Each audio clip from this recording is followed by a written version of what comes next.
Bonjour, vous. Dans cette vidéo, je vais tout vous révéler sur ce que j'ai gagné en tant que freelance et on va aussi se focus sur mes objectifs 2024 et ceux de 2025. Alors attention, ne vous attendez pas à avoir de gros chiffres dans cette vidéo parce qu'ok, je suis en freelance mais je ne vis pas encore de cette activité.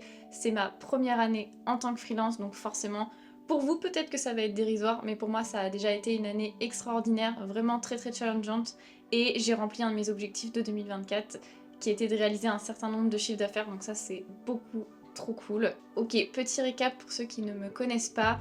En novembre dernier, j'ai quitté mon poste de chargée de communication, ça faisait 2 ans que j'étais dans cette entreprise-là. Et j'ai décidé de faire une rupture conventionnelle parce que ça n'allait tout simplement plus du tout. Mais je ne voulais pas me retrouver sans emploi et sans revenu. Donc cette rupture conventionnelle-là m'a permise de créer mon freelance et de ne pas me retrouver sans revenu pour cette première année. Donc j'ai concilié chômage, plus les revenus de ma micro-entreprise. Et vraiment, ça a été le combo parfait pour ceux qui veulent se lancer et qui hésitent effectivement à quitter leur CDI. Si vous avez la possibilité de demander une rupture conventionnelle, faites-le parce que ça m'a permis de recevoir un salaire quand j'avais des mois à 0.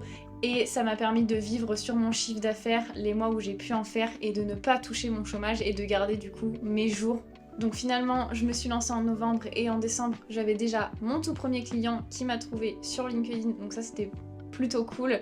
C'était vraiment un tout petit contrat. On parle juste d'une identité graphique avec un logo pour une personne qui se lançait aussi à son compte. Donc on parle vraiment d'un contrat à 350 €.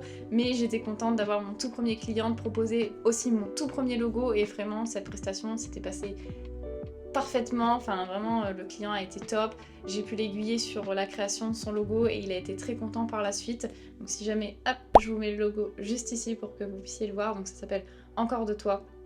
Donc voilà, une petite création de logo pour une activité de cordiste, donc ça c'était plutôt cool, donc ça m'a motivée à continuer par la suite pour avoir d'autres clients et pourquoi pas signer de plus gros contrats.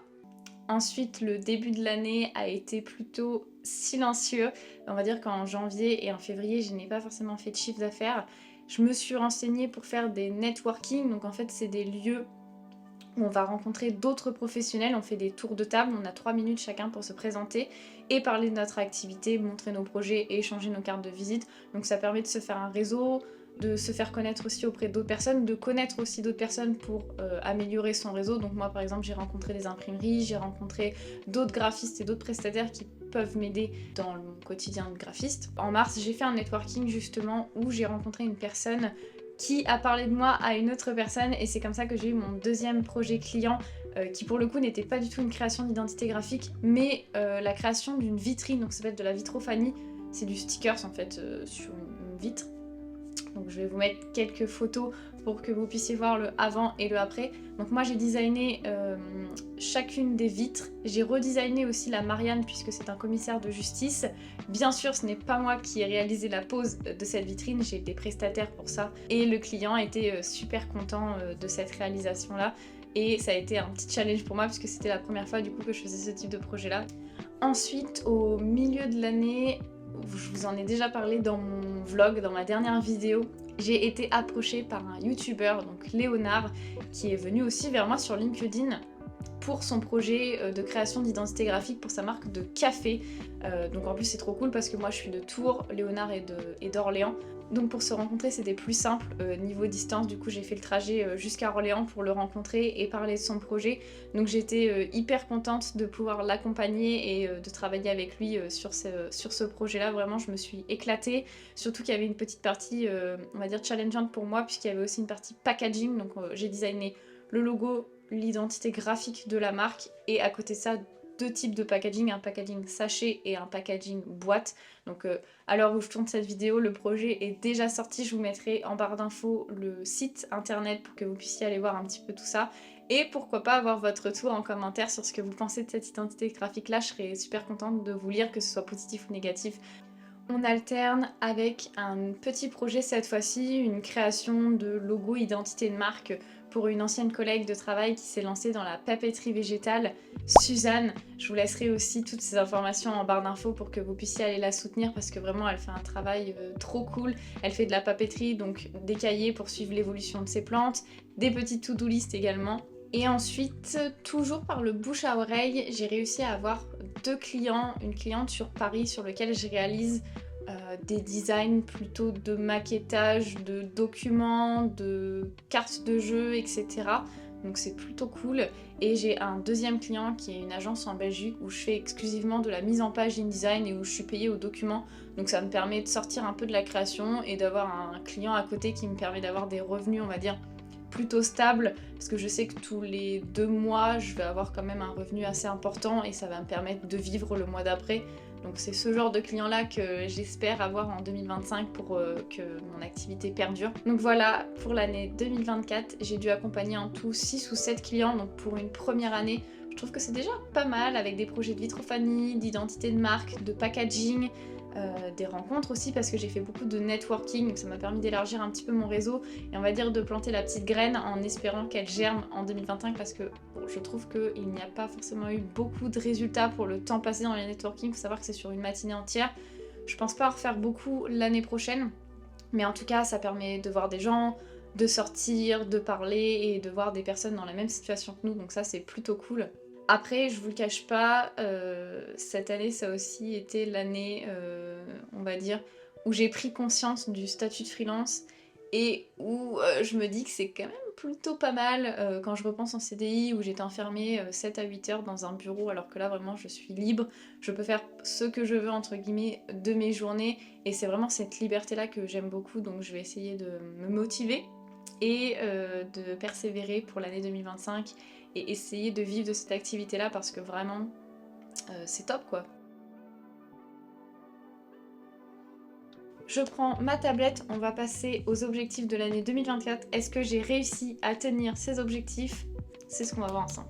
Mon premier objectif, c'était de faire 10 000 € de chiffre d'affaires la première année.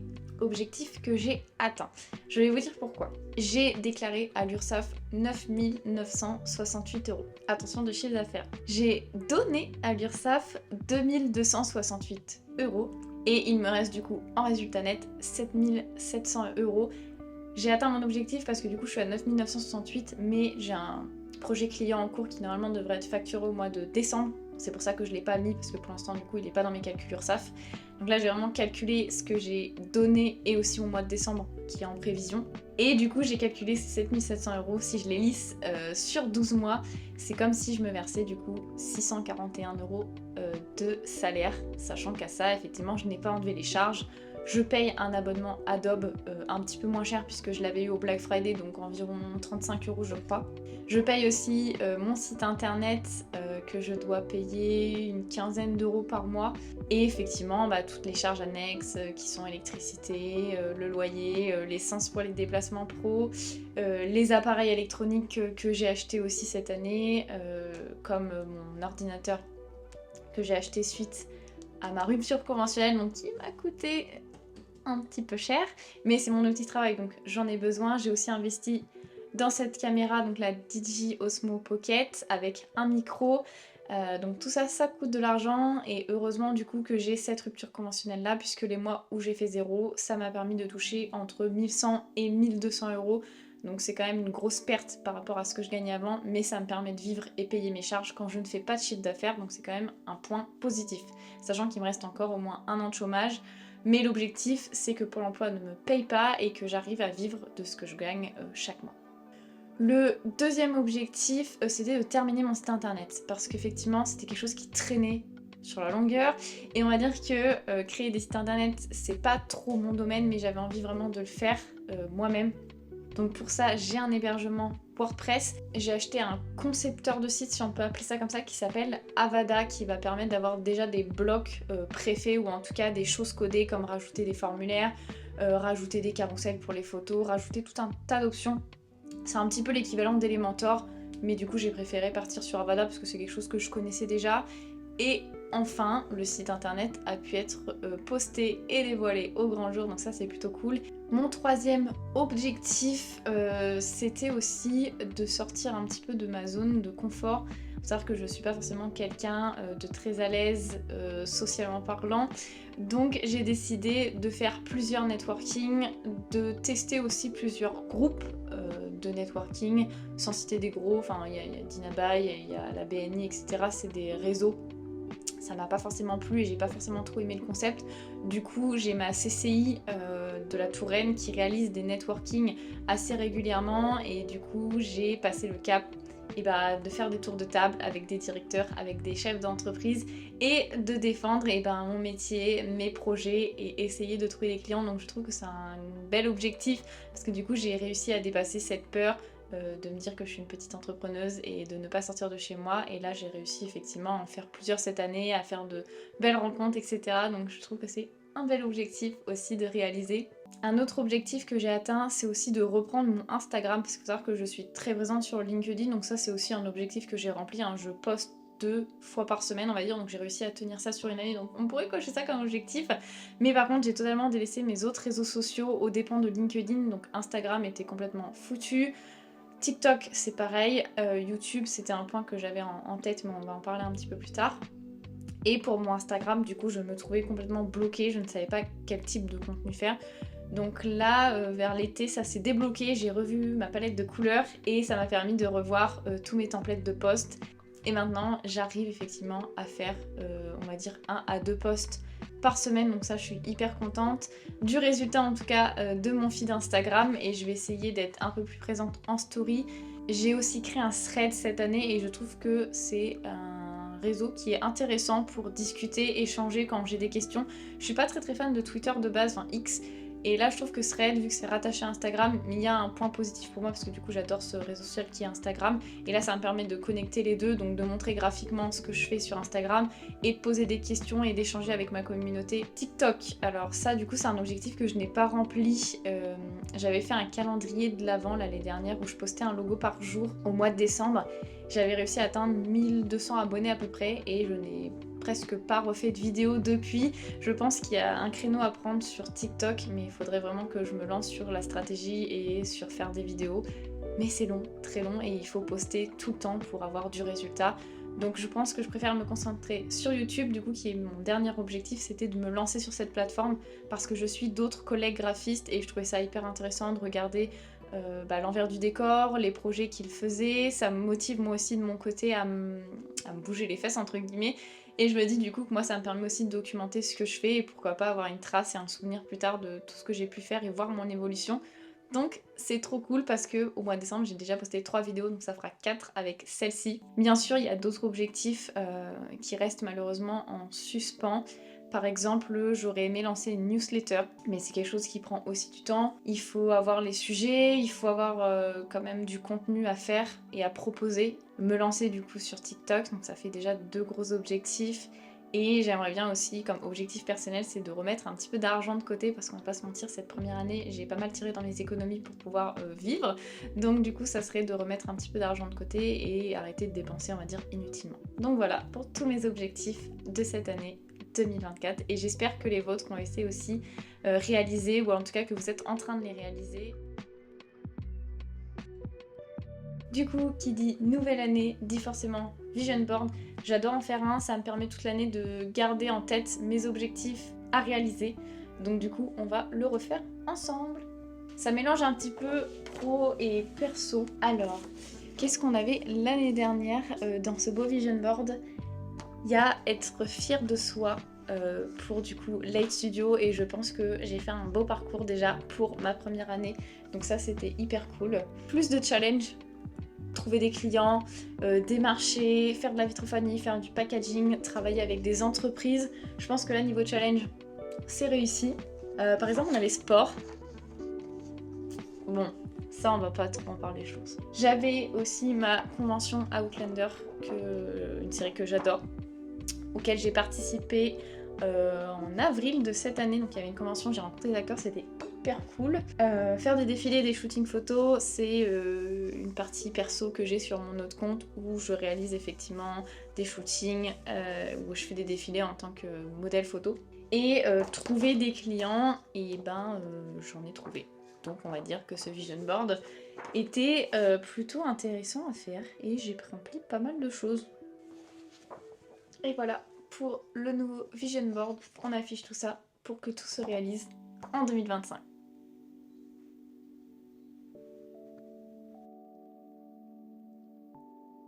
C'est parti pour les objectifs 2025. Normalement, vous voyez bien ma page Notion où je récapitule tout mon business de freelance. Du coup, pour les objectifs 2025, on a atteindre 10 000 abonnés sur TikTok. Comme je le disais, c'est un objectif que je n'ai pas rempli en 2024. L'objectif, c'est de le remplir en 2025 parce que ça peut être une source de revenus, mais aussi ça peut être l'endroit où je trouve des clients, où je peux avoir peut-être des opportunités. On sous-estime ou on surestime peut-être TikTok, mais je pense qu'il y a quelque chose à faire sur ce réseau-là. Donc pour le moment, je suis à 1297 sur 10 000. Le deuxième objectif serait d'atteindre 1000 abonnés sur YouTube. Alors je suis plus à 57, d'ailleurs on va mettre à jour, je crois que je suis à 66. Donc l'objectif, je trouve que 1000 abonnés c'est déjà beaucoup, sans être beaucoup, mais c'est déjà une étape à franchir. Je pense qu'il faut aller palier par palier plutôt que se dire je veux 100 000 abonnés sur YouTube. Moi je sais que c'est pas réalisable, donc ça sert à rien de mettre des objectifs qui ne sont pas réalisables. Le but c'est d'y aller petit à petit et que ce soit réalisable parce que sinon on abandonne très vite ses objectifs finalement. Donc je suis peut-être déjà sur la bonne voie. Déjà si j'ai 100 abonnés ça serait déjà incroyable. 1000 ça sera le prochain palier à atteindre. Vendre pour 1000 € de templates. Alors effectivement c'est quelque chose que j'avais en tête depuis un moment déjà. Ce serait de vendre des templates, que ce soit Notion, que ce soit Canva, que ce soit InDesign sur Etsy. Donc ça peut être des to-do list, ça peut être des planners, ça peut être tout un type d'outils que moi j'adore utiliser. Et l'objectif c'était de se lancer dans des revenus passifs pour avoir une rentrée d'argent finalement chaque mois, mais à voir. Je garde cet objectif là, je me dis que c'est un objectif qui peut être totalement réalisable, mais il faut que je me penche effectivement sur la création de ces templates là, que je réfléchisse à ce que je vais créer, ce que je vais mettre dedans et si ça peut être utile aussi pour certaines personnes. Et faire 15 000 € de chiffre d'affaires. Alors la première année c'était 10 000. J'ai augmenté un petit peu ce palier-là pour 2025 de faire 15 000 €. Je pense que ça peut être largement faisable. Il va falloir juste que je mette les bouchées doubles et que je trouve plus de clients ou en tout cas plus d'identité graphique à faire. Pour le moment, je suis rendue à 616 de prévu pour le mois de janvier. Écoutez, on se retrouve l'année prochaine pour voir si j'ai rempli ces objectifs-là. Ça, c'est mes objectifs, on va dire, principaux. J'ai pas mis la newsletter, c'est quelque chose auquel je réfléchis. Je sais pas encore si je vais lancer ça cette année ou l'année prochaine. J'aime bien me lancer dans quelque chose et que ça dure. Par exemple, LinkedIn, c'était mon premier objectif de ne pas lâcher parce que c'est là où j'ai le plus de clients qui arrivent vers moi. Donc du coup, j'ai, on va dire, atteint cet objectif de LinkedIn. J'ai rentré ça dans mon quotidien. Ensuite, ça a été Instagram. Ensuite, ça a été TikTok. Ensuite, ça a été YouTube. Et après, ça sera TikTok. Donc j'aime bien, voilà, y aller par palier que de me dire je me lance là, je fais tout d'un coup et après je suis perdue et j'abandonne tout ce que j'ai fait en fait par le passé. Donc j'y vais vraiment par étapes. J'intègre ça dans mon quotidien et après normalement ça devrait y aller tout seul. Un objectif aussi que je n'ai pas marqué, ce serait d'améliorer mon expérience client. Par exemple faire un portail client, ce que je n'ai pas sur Notion, un document aussi de travail sur lequel le client retrouverait toutes les informations utiles comme une espèce d'FAQ ou de dossier de bienvenue en tout cas de travail pour mon entreprise, d'avoir effectivement des livrets de renseignements, ça peut être sur comment utiliser un logo, comment utiliser une identité graphique, comment utiliser les couleurs, que ce soit pour le print ou pour le digital. En tout cas, plein de documents qui pourraient aider le client à utiliser ce que je crée pour lui, ou en tout cas qu'il comprenne mieux, parce que c'est vrai que des fois j'ai beaucoup de questions. Moi c'est mon métier donc je connais, mais c'est vrai que pour quelqu'un qui reçoit une charte graphique, par exemple PDF, il va dire ok c'est bien, j'ai mes couleurs, j'ai mes typos, etc. Mais parfois les clients ne savent pas les utiliser, ne savent pas utiliser aussi les fichiers qu'on fournit, que ce soit SVG, PNG, JPEG, ils comprennent pas forcément la différence entre tous ces types de fichiers là. Et gros objectif, ça serait vraiment d'améliorer mon expérience client avec ces différents fichiers là. Peut-être que du coup c'est des fichiers après que je pourrais mettre en vente sur Etsy. Voilà, il y a plein de projets, il y a plein de choses auxquelles je réfléchis. C'est pas toujours évident parce qu'on veut toujours tout faire, mais dans un temps imparti ou alors on n'a pas forcément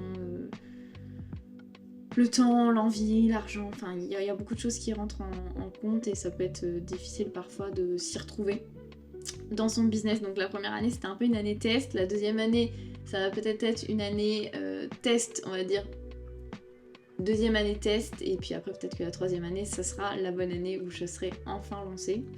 En tout cas on verra ça en fin d'année prochaine. Je remercie déjà les personnes qui se sont abonnées et qui me suivent sur mes différents réseaux sociaux, ça fait ultra plaisir et ça me booste aussi de continuer sur cette lancée-là. Et c'est la dernière vidéo 2024, donc je vous laisse et je vous souhaite une belle année 2025. Ciao!